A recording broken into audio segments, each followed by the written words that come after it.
What is up, everybody?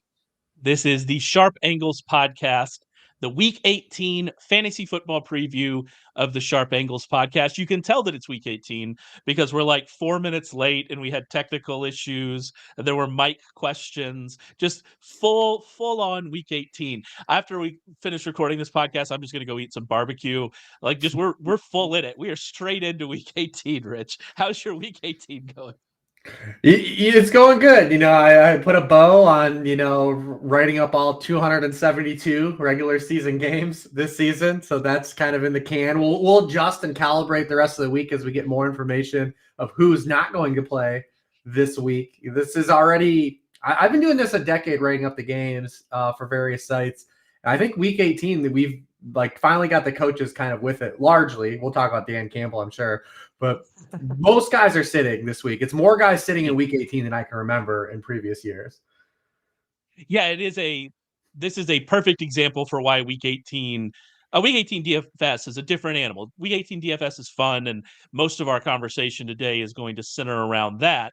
But if you are still playing in week 18, this is a great reminder week of why you shouldn't be doing that. And if your league mates insist upon having a week 18 fantasy Super Bowl, that you should leave that league. That is what I had someone in the chat last night tell me, what do? They can't play Kyron Williams in their championship final. And I was like, you get a new league.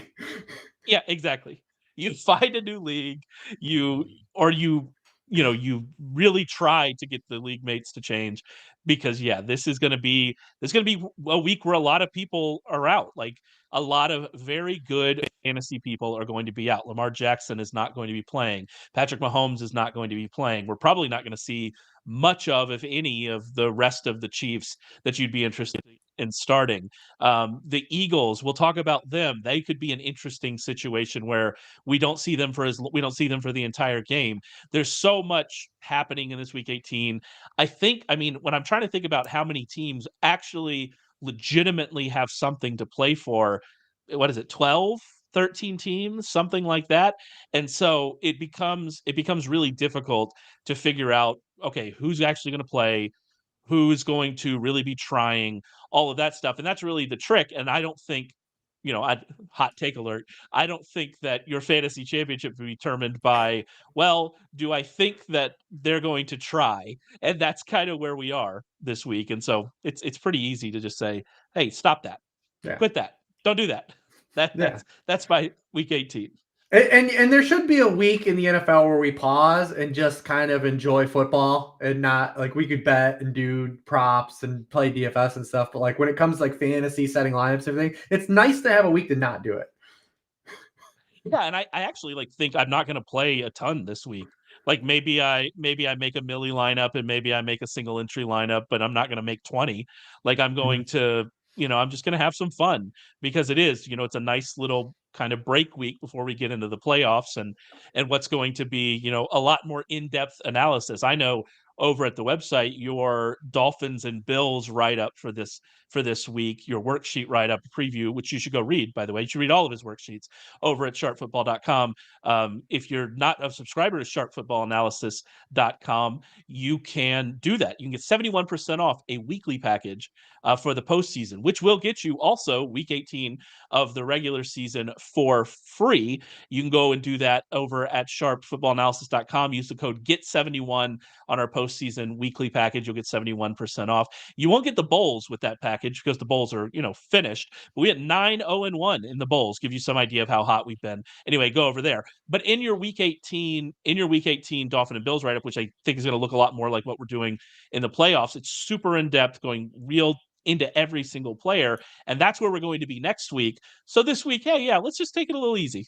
Let's just, every week 18 is different. I know a lot of people love this slate because they call it the information slate of trying to find stuff, but I do think they're all different, right? Like, I think this year in particular, it's more wide open than previous years. And for me, when it's more wide open and we might have a lot more variance like that, I want to scale down as well. My initial reaction is to scale down, because I do love the playoff slates a lot. And wild card weekend is particularly great because we get 2 3 game slates, which are amazing to play. So I will probably save a lot of my ducats unless we find like a lineup or something I really like want to hone in on. But there are a few spots, but I will be largely just having fun this weekend as well. Yeah, I think that's where we are. And when we're talking about Week 18, an information slate is a really good way of thinking about it. But I think that it goes even beyond information to try to think about motivation, right? And what are we approaching here with Week 18? And there are lots of ways you can do that. Obviously, there are very obvious teams that are going to be motivated. But I do think it's interesting to think about games in which there's not anything to play for, but there might be individual motivation for players. I think about the Raiders and Broncos game. I've been thinking about that game a lot. Neither of those offenses are very good. Uh, I don't expect it to be particularly high scoring, but even though there's nothing to play for in that game, both of those quarterbacks have something to prove. Zamir White has something to prove if he is playing and Josh Jacobs doesn't play, which I can't imagine why Josh Jacobs would play in this game, Mm-hmm. given kind of the whole contract situation that he has. But and I think about situations like that, or maybe DeAndre Hopkins and really the entire Titans team, because they're going to be shedding some veterans this offseason. Ryan Tannehill almost certainly will not be in Tennessee next year. Derrick Henry very likely won't be there. DeAndre Hopkins still has a year left on his deal, but the Titans can get out of it. On that deal, he has a ton of incentives, so he's pushing to play for that. And so situations like that are the ones that I'm really looking at and seeing if I can get beyond the information that, hey, Lamar Jackson's not playing, you should play Tyler Huntley. Get beyond the information and maybe find the people that that are going to push harder than you would expect given the kind of situation they have with the playoffs, not making the playoffs, whatever. Yeah, and even just the backups are sketchy, right? Like just saying, all right, this guy's out, I'm gonna play the next guy up. That we don't necessarily know if that guy's gonna play, if he's gonna be effective, he's gonna be operating in a different offensive, context than if like week 14 and like say like let's just like use like as a off ball example like Pierre Strong, right? Like Pierre Strong is going to be the starting running back for the Browns if it's declared Jerome Ford and Kareem Hunter out. Well, Kareem Hunt, the starting running back for the Browns in a game where Amari Cooper, Joe Flacco, the offensive line, like is in the defense, like that's a whole different scenario than basically a glorified like exhibition game for this offense. So you might not get that kind of run out either. Just playing backups and saying this is the next man up. So like there's a lot of fragility with even just saying, oh, this guy's cheap now, I'm going to play him in DFS like in a typical week where like say a couple weeks ago, like when we got Zamir White, correct? Like it's totally different for a lot of these players. All these situations are different in the context. So you've got to kind of try to read through some stat. I'm more looking at it, like you said, I'm more looking for like surefire players that I know are already productive, are going to be in situations where the team is motivated and the player is motivated, and kind of focus around that before digging in the weeds saying like, oh, if I play Pierre Strong and Noah Gray, look at what I can do with this lineup.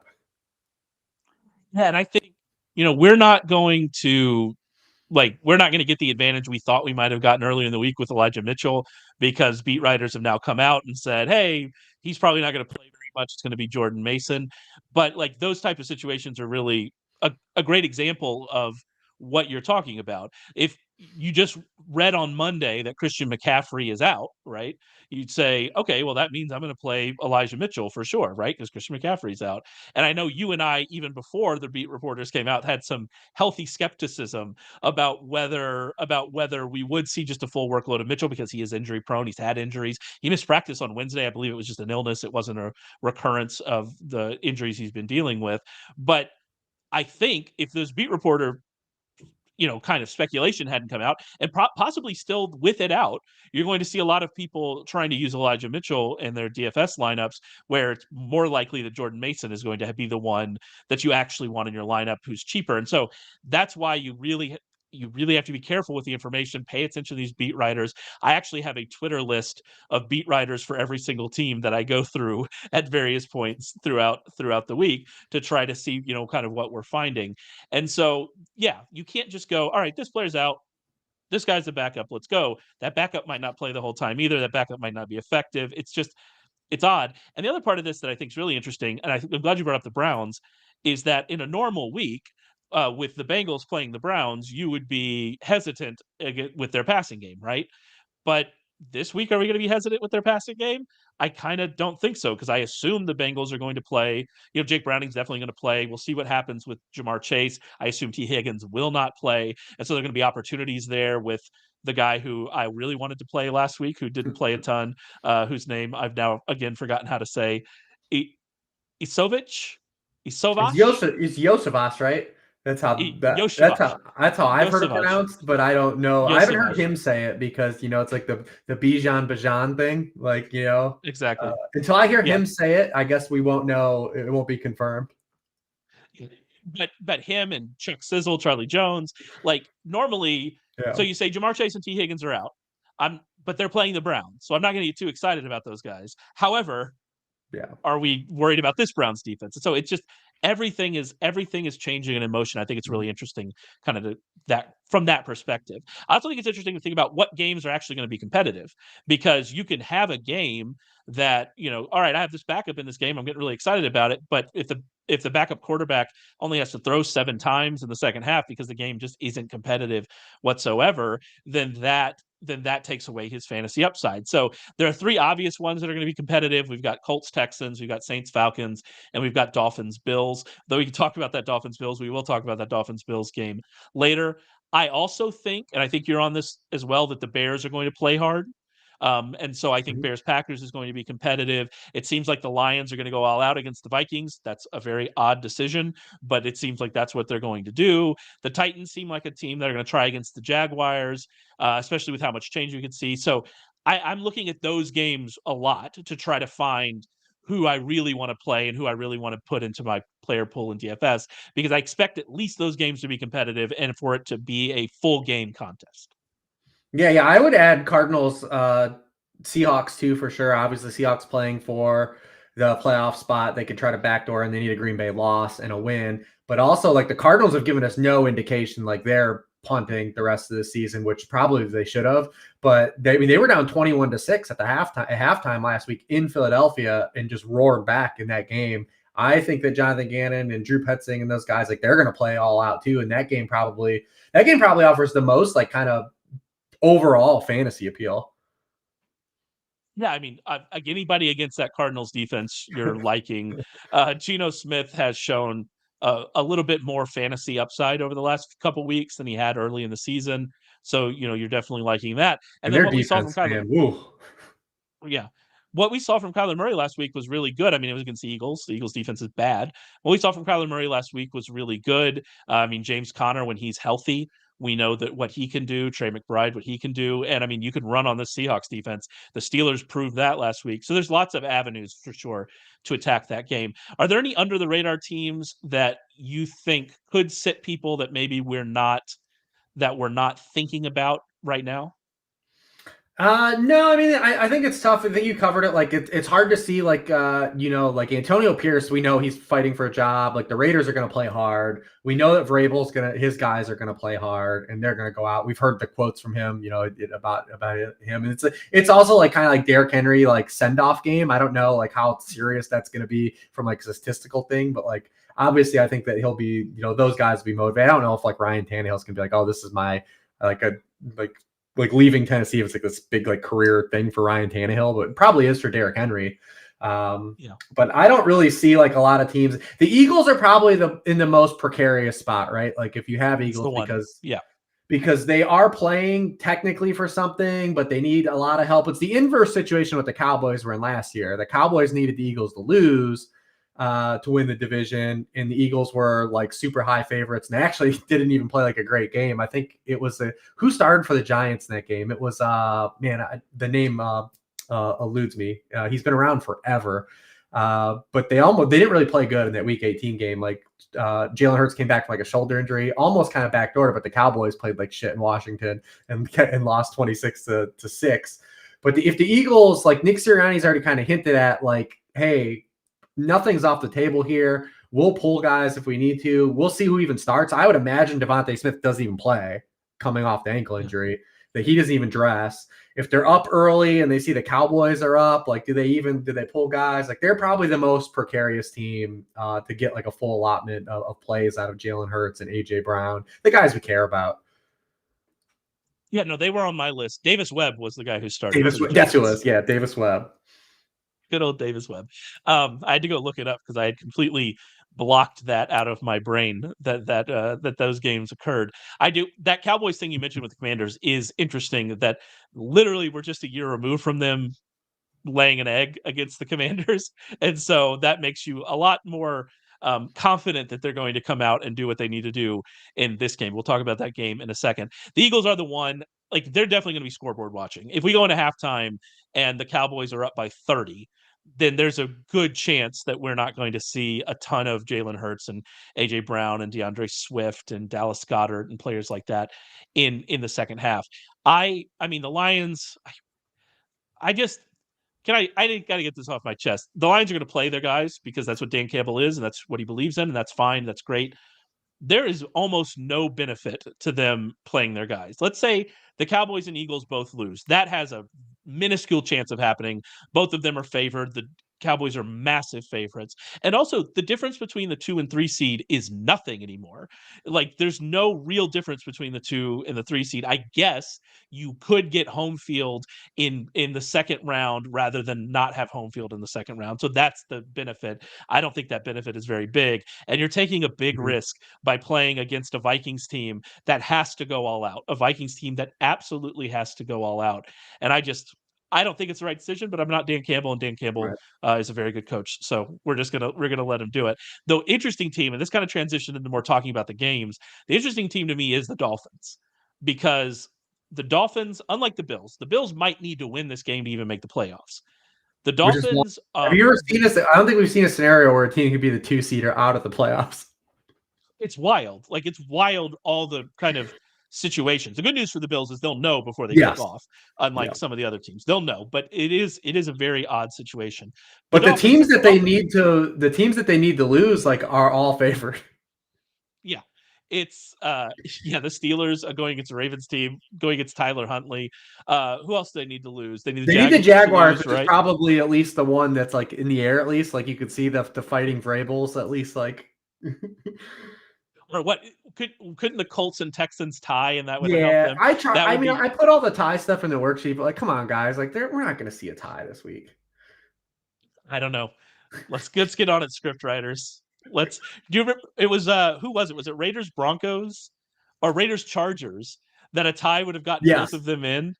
And then and then the Raiders like kicked the field goal and like won the game and knocked the Chargers out. Is that what happened? Yep, 2 years ago. Oh yeah, let's have that again. That would be so much fun. Let's have a repeat of that in Colts Texans. But for the Dolphins are already in the playoffs. They have injury issues throughout their team. They've obviously now lost Bradley Chubb for the season. Xavier Howard has an injury. We're not going to see Jalen Waddle in this game. I'd be very surprised if we do. Raheem Mostert didn't play last week, has an injury. Tua picked up a shoulder injury. How much are they really going to push in this game is, I think, a real question, because it is an advantage to be the 2 seed rather than they would be the 5 seed, right? Or the 6 seed. They'd be the 6 seed because they'd be under the Browns. Yeah. So what is the advantage? There's a big advantage there to be the 2 seed versus the 6 seed, but I still wonder if they would rather take their chances in the wild card game than really go all out in this and aggravate injury issues to some of their star players. So I have at least a little bit of trepidation about what we're going to see from the Dolphins on Sunday night. Do you share that? I definitely can see an avenue of, Mike McDaniel being kind of a one of those guys, but he also left Bradley Chubb in that game last week, and now Bradley Chubb's out for the year. So and they did the same thing. They did the same thing to Jalen Phillips, right? Am I remembering right that Jalen Phillips' injury was in a game that was a blowout or was over as well? Am I remembering? I don't think it was as lopsided as this, but they were up. It was the Jets game, correct? He got hurt in. I believe it was the Black Friday game. Maybe it was the game after. But I think it was week 12, right? Yeah, it was the Jets game. He got hurt.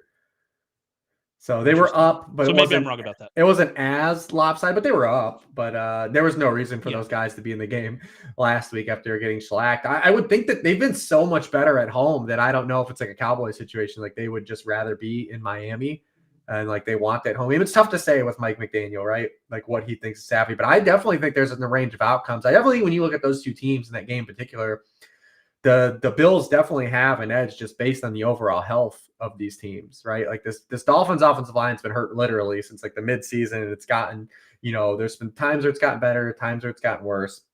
The running back situation is not a huge deal, right? Like they have Devin Achane, but Jalen Waddle being out's a big deal. Losing Bradley Chubb is a massive deal. Like I put in the splits with Bradley Chubb and now Jalen Phillips off the field. Like they basically go from number 6 in the NFL in pressure rate to 28th with those two guys off the field.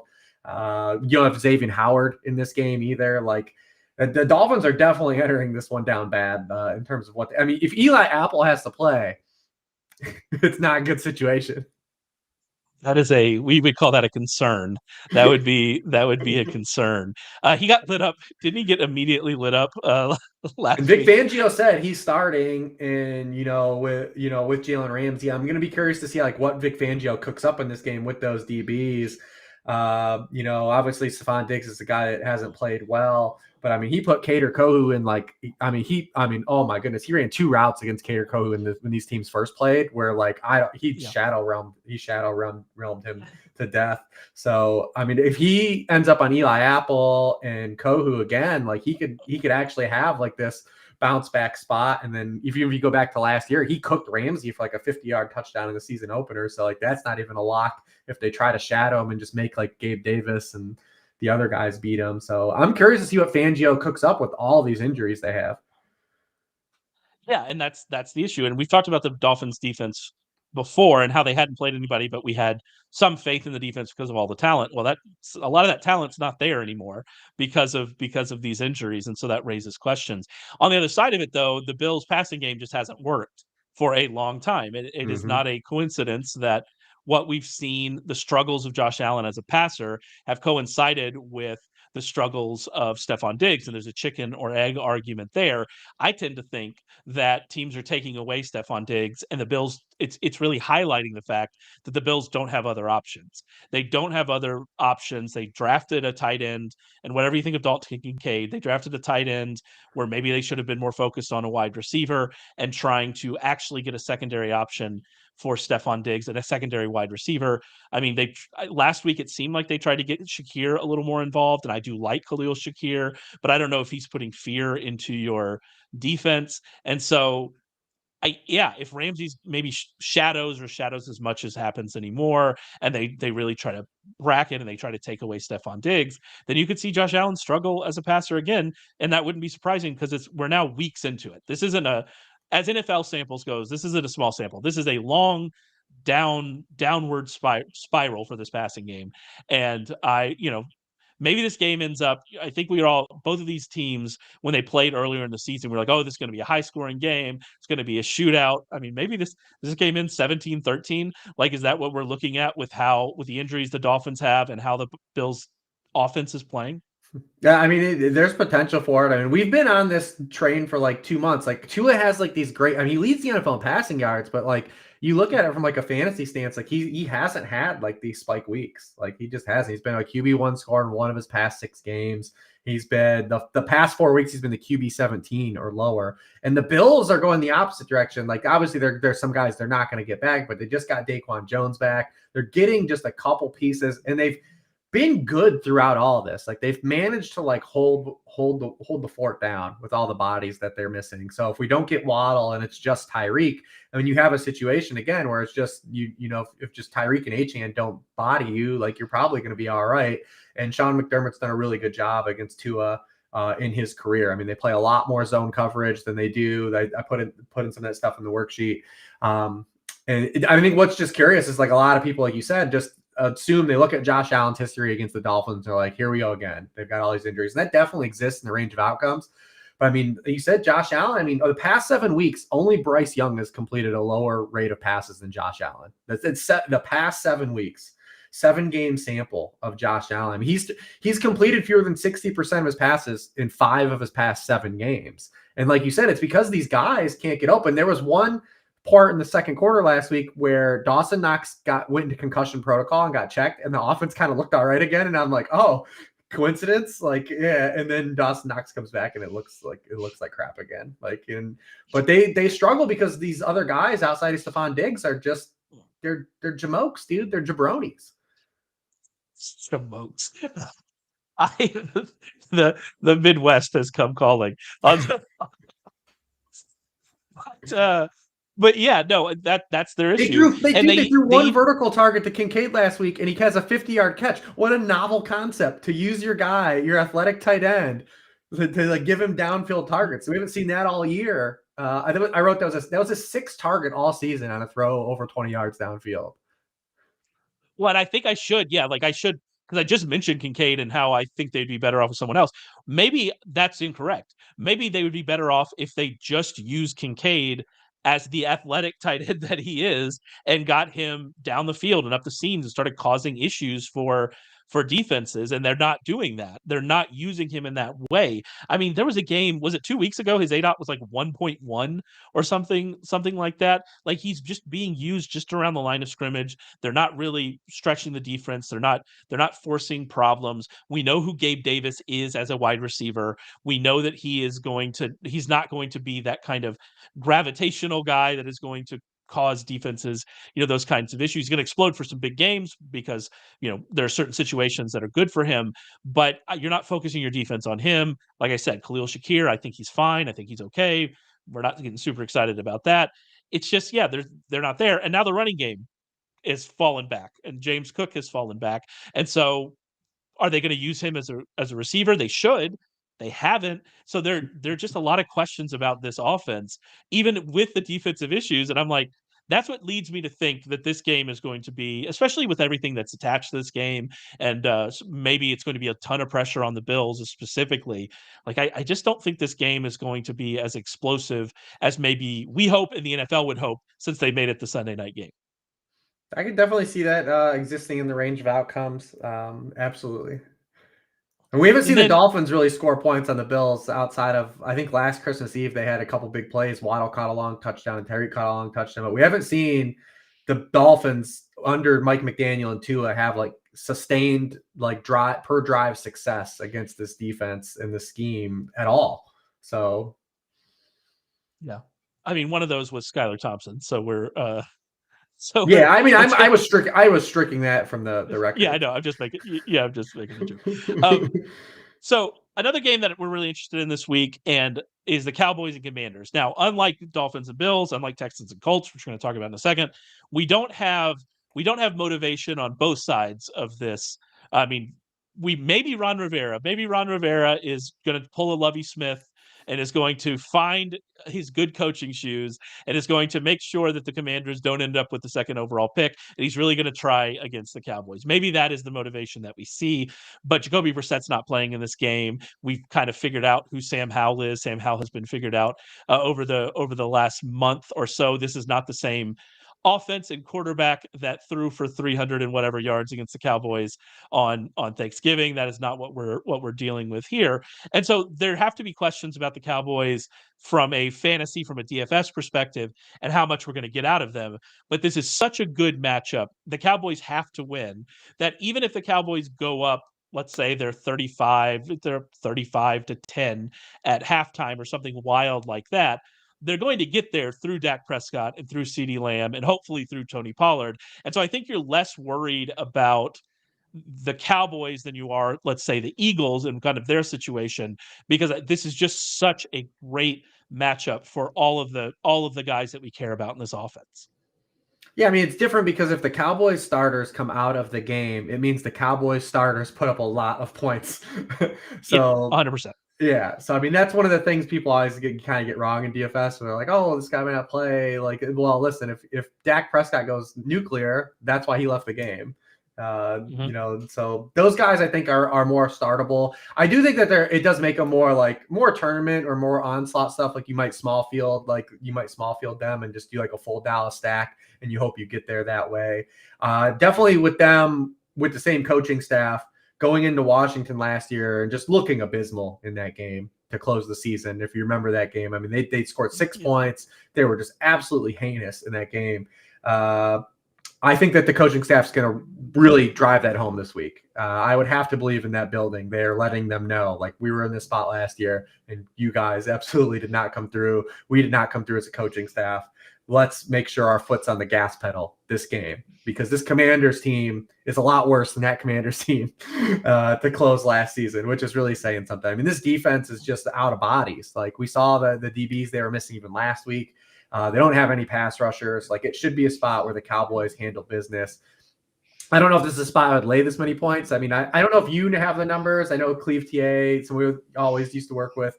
Like, historically, though, these spots, and we didn't touch upon it, like, are good cover spots for these teams that you don't. A lot of gamblers are just like, well, this team's playing for something, this team's not. I'm going to lay these points. And historically, the teams that really are eliminated or don't have anything to play for have been like really good cover teams. I don't have the specific data, but the data in front of me. I don't have those numbers. I thought you were talking about double-digit home underdogs, which for a long time, over a long period of time, I don't think it's been as good lately, but double-digit, because home field doesn't matter as much as it used to. We've seen that. But double-digit home underdogs for a very long time were a great bet, like a over 60% hit rate kind of bet. And that's what we do have here with the Commanders. And so maybe that's something to think about in whether we think this is competitive. I do not have the final week of the season, no teams, nothing to play for. That's an interesting one. If I get some time tomorrow, that's one you have to do on, with a note card and a pen and paper. Like, that's the one you have to do. That's the way you have to do that one. But I might go try to find that out, because now I'm interested. Now I'm fascinated in. Yeah. I would say Cleve TA, if you follow him on Twitter, really good follow. He'll probably post it at some point. I know he used to always come on the podcast and talk about that stuff, but where they historically, though, if you're just someone betting like, hey, this team's playing for something, this team's not, I'm going to lay these points, be careful. Yeah, I can see that. I can see that for sure. I think Pollard is the most interesting part of this Cowboys situation because of the season that Pollard has had. Not to rub salt in wounds, Rich, but because of the season that Tony Pollard has had, and we've been waiting for this breakout. It seemed like there was a part in the middle of the season where we seemed like we were getting old Tony Pollard back, and it just really hasn't hit. But on the other side of it, this Washington run defense is a disaster. One of Tony Pollard's good fantasy outings this year came against Washington. He's been getting a ton of the work. It seems like Rico Dowdle will be back this week. Deuce Vaughn is now on IR. So I assume he's still going to get a ton of work, even if it ends up in a blowout. And so I think you have to kind of go back to Tony Pollard this week and at least consider him.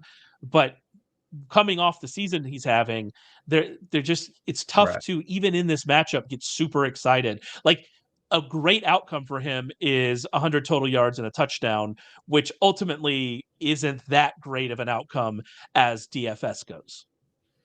Yeah, I mean, in this context of this slate, it might mean a lot, but we'll see kind of what shakes out. But yeah, totally. I mean, to be fair, I mean, Tony Pollard, I mean, I've been out on him the last 3 weeks in the matchups and the worksheets. If you follow him, like, this isn't a good spot, this isn't a good spot, this is a good spot. Like, don't handle him like anywhere close to being an RB1 in any of these spots.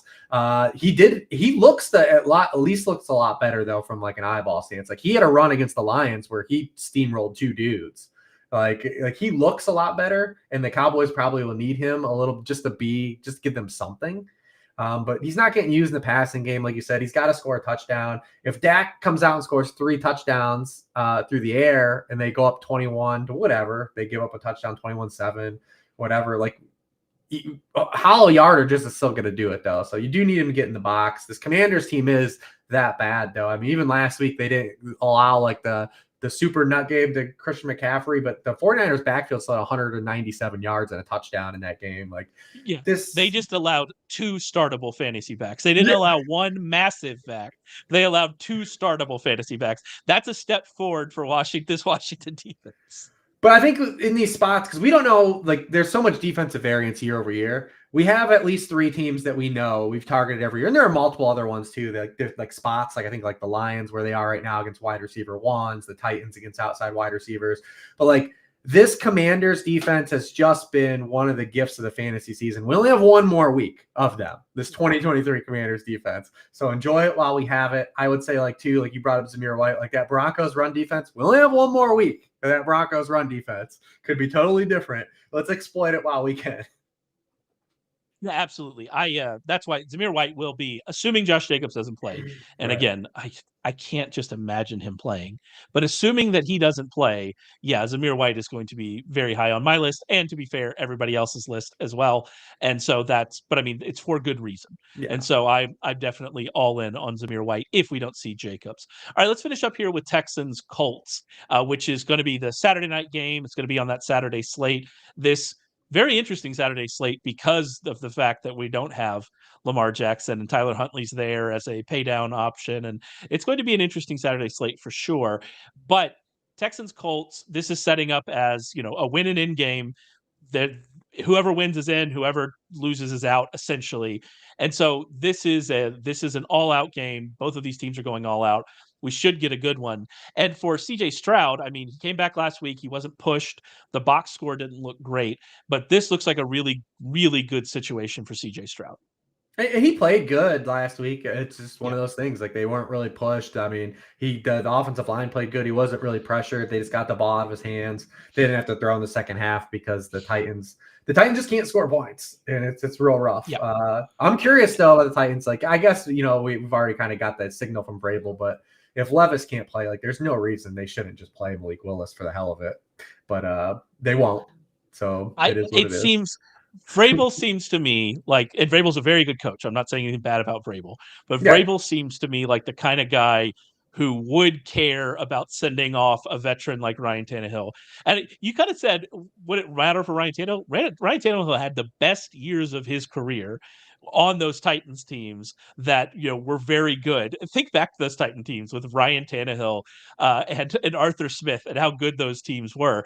He had the best seasons of his career. I do think this probably matters for Tannehill. I think it matters for Derrick Henry. And if we're talking about motivations, yeah, I think that it does actually matter for those guys. But like you said, I don't know how we got here talking about Texans and Colts, but like you said, it doesn't matter because they can't score anyways. Like I could try as hard as I wanted to as an NFL quarterback, and we wouldn't score points because A, I'd be dead, and B, I couldn't throw the ball where it needed to go. And so, like, it doesn't matter how hard you want to try if you Right. can't score points. And that's kind of where we are with the Titans.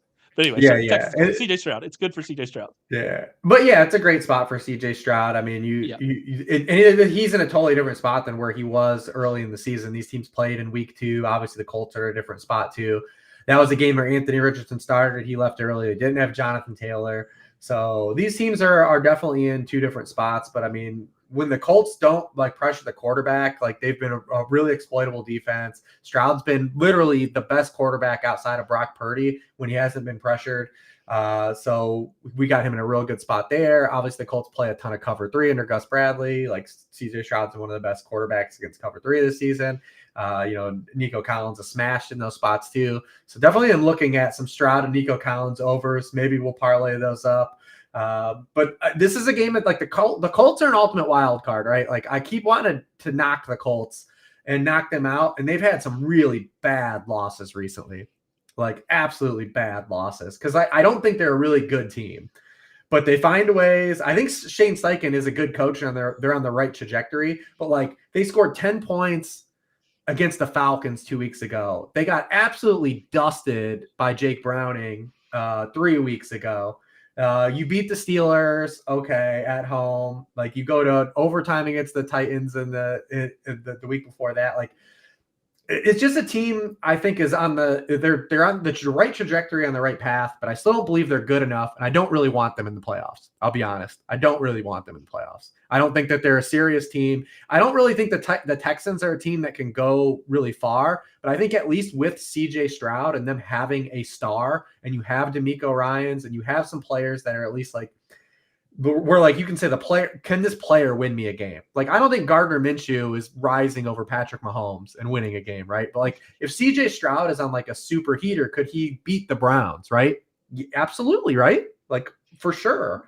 So that's kind of where I am. I feel like my heart is more just I kind of just really want the Texans to win this game. Well, I'm going to try to stay quiet because I, like 4 weeks ago, said I just don't think the Colts are very good and I don't think they're going to make the playoffs.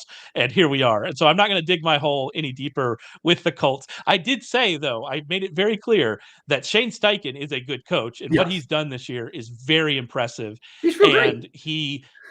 in any other year, he would be a strong candidate for coach of the year. Unfortunately, Kevin Stefanski won a bunch of games and is going to the playoffs playing 4 quarterbacks, the last of which being Joe Flacco. So Kevin Stefanski's going to win coach of the year. That's where we are. Where do But you in think any other Richardson's year, going to go in drafts, like when we kick off? oh, that's interesting. Because Richardson was good, a very good fantasy asset when he Mm-hmm. was playing. He was exactly what we wanted him to be. He's going to get another off season to kind of tighten up his passing with Steichen, a coach that we do like, especially an offensive coach that we like. I mean, I think everything quarterbacks. outside of the injuries and people will bring up, well, like, hey, he's got this history now where he can't stay healthy and that'll get Sure, knocked or whatever. But we got all the pros we needed to see. He was a better passer than we thought he was going to be, like out of the box. The offense in it should get totality better. was better than we thought it was going to be. So, and like they were aggressive, they did all the things we wanted to do. So I'm very curious, like, to see where he ends up. I'd imagine he starts off slow and then like once like or starts out maybe a little bit lower in ADP than we want. Like he's not gonna be like QB 15 or anything, but like maybe he opens up at like a fringe QB1 and then he gets steamed up by the community and ends up like by the time we get to August, he's like QB5 or QB6 or something. See, so first of all, I think all quarterbacks are going to be depressed this next year because I think what we've seen from the top quarterbacks, and we've seen a kind of a reversion to the fact that you can just stream quarterbacks, whereas we've lost those kind of like we've lost Josh Allen and Jalen Hurts and Patrick Mahomes being so much clearly better than everybody else that having them on your roster was a really important leverage. We didn't have that this year, and I think Well, for naturally Hurts and the Allen, we recency still did. bias. Well, with Josh Allen, sure, but with a lot of those guys that people drafted high, even Lamar Jackson for large chunks of the season, that I think quarterbacks recency bias will push quarterbacks down as a whole. But if I'm thinking about Anthony Richardson in terms of like where Yeah, quarterbacks are but not going, that archetype though, because like I said, Allen and Hurts were still like teams that drafted Allen Hurts were still good.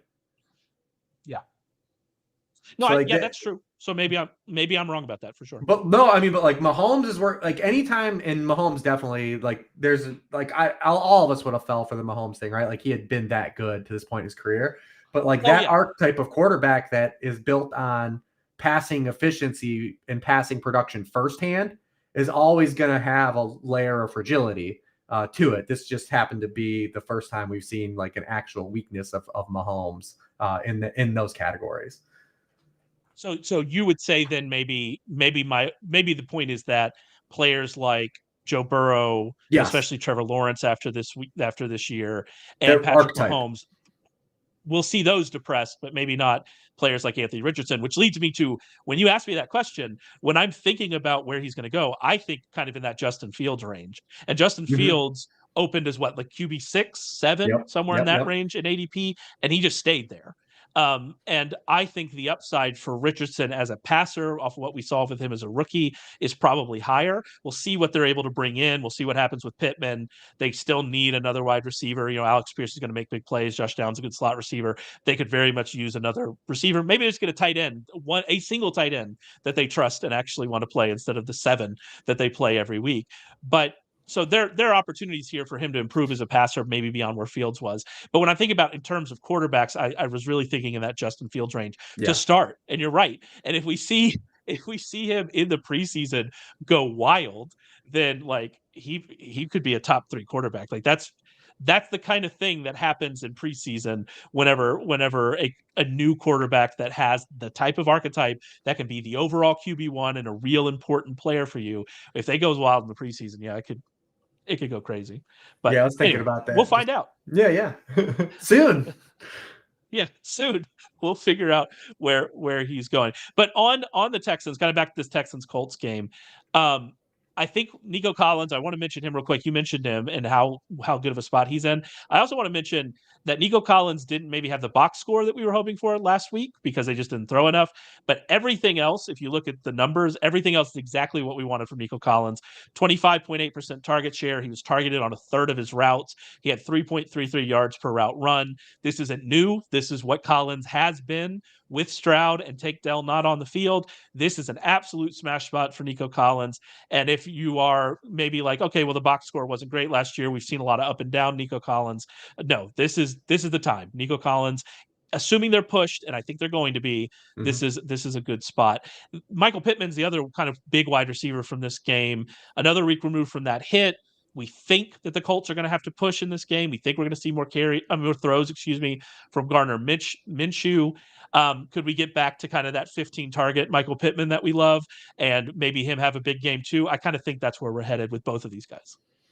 Yeah, I mean, with Pittman, he just doesn't have like he's got like more of like that floor based QB or wide receiver one kind of ability. Like we haven't seen him like he doesn't go for like 30.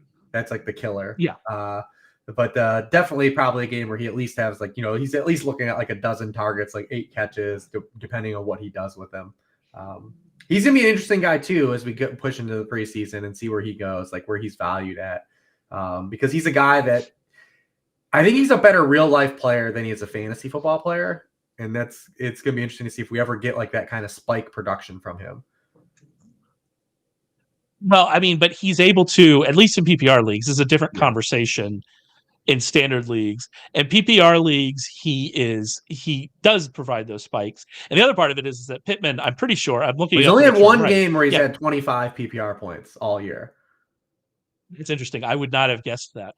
Pittman is a free agent after this year. I thought I was right. I mean, they're probably going to tag so, him, right? Are you going to pay Michael Pittman on the tag, the wide receiver You've tag got a quarterback number? on a rookie contract. I don't know. You have a running back not on a running back contract. That is true. I think Michael Pittman and Drake London, for some reason, are linked in my mind. I have them as the same archetype of player. And I wonder if Michael Pittman is playing in a different situation if he's not this guy. Like, I wonder if he is a guy that could get more downfield. We've seen London be able to do that, even though London had similar questions about him that Pittman did coming out of school. And so I do wonder if he gets kind of in a different situation or just gets Richardson back and can push the ball downfield more. Maybe I wonder if we view him a little bit differently. But there are going to be a lot of moving pieces in that offense. I mean, if Pittman's gone, then they're really in trouble. There are a lot of great wide receivers in this draft, but they're really in trouble. I don't know how we got into Colts offseason, but no, I think it's interesting because I think the Colts are going to be a team too. The Colts are going to be a team I think that are going to be a hot flavor going into next year. Obviously, the Texans are, and I think people are going to be a little sour on the Jaguars' trajectory as an organization because they just by default of how much promising this season was for both the Colts and the Texans. That division in general is going to be pretty fun going into next year. And I think the Colts are interesting because we've seen this front office build a very good roster and get the quarterback, just not be able to get the quarterback right. That roster is not as good anymore, but now they look like they have the quarterback, assuming that he can stay healthy and assuming he can continue his development. And so now are we trusting this front office to once again build that defense, to find another Shaquille Leonard, to find more, Quentin Nelsons, and to be, I guess that's not everybody loved Quentin Nelson. That's not a great example, but to rebuild this offensive line and to, are they able to do this second time? Are they able to John Snyder it and come back after maybe some disappointment and actually hit again and really build a strong roster? That will be interesting to see in the offseason. It could go the other way too. I mean, like, what if Pittman leaves and they can't find a wide receiver? Then we're kind of in a weird situation because Josh Downs isn't a number one wide receiver. Alex Pierce is not a number one wide receiver. So if you can find one of those guys in the draft, one of those Washington fellas, they looked pretty good the other night. If you can find one of them in the draft, then maybe you're feeling a little bit better. But yeah, it'll be an interesting season for sure. Any other thoughts on this slate? Anything else that stands out to you that you're interested in? Not off the top of my head. I mean, obviously, I think just when you look at it, just like the Bucks were so bad last week, and I don't know if anyone takes the Bucks seriously as like being like actual contenders in NFC, but like, man, they were so bad last week, and you would think they'd bounce back against the Panthers. But yeah, I mean, because that's a spot. Obviously, I think Mike Evans is in a really good spot, but Baker's banged up. Like, do they have that letdown game? They were just so bad for 3/4 of that game, but. Other than that, I think it's pretty much covered. I'm interested to see Bears. Like, I'm interested to see what the Bears do. And obviously 3 months of us talking about what the Bears do with that number 1 pick. I'm absolutely just can't wait. I'm pins and needles for that discourse. Good God. I actually am interested in it. I've said this several times on the Sunday Recap Show. And the Bears, first of all, the Bears should be in the playoffs. They let a couple games get out of hand, including one against the Browns that they should have won. The Bears are better than teams that will make the playoffs. The Bears are better, in my opinion, than the Bucks. The Bears are better than the Colts, who might make the playoffs. The Bears are a better team than teams that will make the playoffs. And they have a reasonable roster. They have a lot of draft capital to go and make that roster better. And they have this weird quarterback thing weighing over their heads and this very odd decision. If this roster is actually good and can compete with the Lions in this division, do you reset with a rookie quarterback? I don't know. But is Justin Fields enough to really make you that Super Bowl contender? I don't know. I'm glad I don't have to make those decisions. I actually think that the conversation is interesting for the Bears, but you're right. There's going to be a ton of that conversation as we move forward. On the Bucks, you mentioned Mike Evans. This is Rachaad White City to me. Like, this is a perfect situation for Rachaad White and the workload that he's been getting. So yeah, that'll be interesting. It'll be interesting to see if the Seahawks take care of business, all that kind of stuff. It's going to be a fascinating week. I mean, I can't wait for Sam Darnold versus Carson Wentz. I mean, just the matchup of the century. Carson Wentz versus Sam Darnold. Yeah, So yeah, absolute lots of preseason exciting game. things. It's literally a preseason game we'll be watching. Puka Nacua is going to catch whatever he needs to in the first 2 drives of the game, and then he's going to disappear. It is going to be a preseason game. Hey, those Zach Evans waiver wire bids, they might pay off in week 18. Fingers crossed that none of these guys like get hurt on a play. Like, we've joked in the Slack about Amon-Ra. Like, dude, if Amon-Ra has like a hamstring injury, I'm gonna lose it, man. I'm going to be upset. I'll be ready to eat some kneecaps, Dan. I will be upset if Amon-Ra gets hurt in a meaningless game. But anyway, that's it for us. We'll be back next week to preview the wild card round, preview what should be a very exciting playoffs with all the parity that we've had. Make sure you go to sharpfootballanalysis.com, read Rich's worksheets. Remember, you can get the final week of the regular season, week 18. You get that for free if you sign up for our postseason packages. You can get the weekly package, 71% off the first week. Use code GET71. So make sure you go and check that out, and we'll be back to talk with you next week.